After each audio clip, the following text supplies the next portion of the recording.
come to wear and tear, Anthony, I've understood that it's not a refit.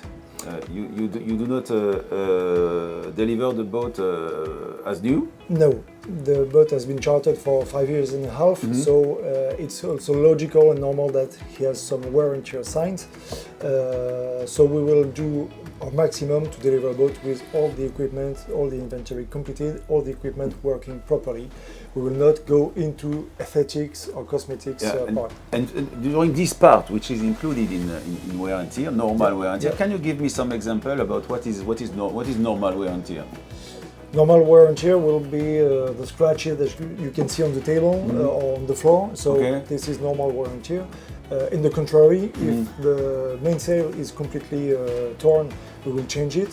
If the dinghy is also flat, we will change it. If a deck hatch need to be repaired or changed, we will do it before delivering the boat. Okay, but if there are stains on the cushions, that's normal wear and tear. Exactly.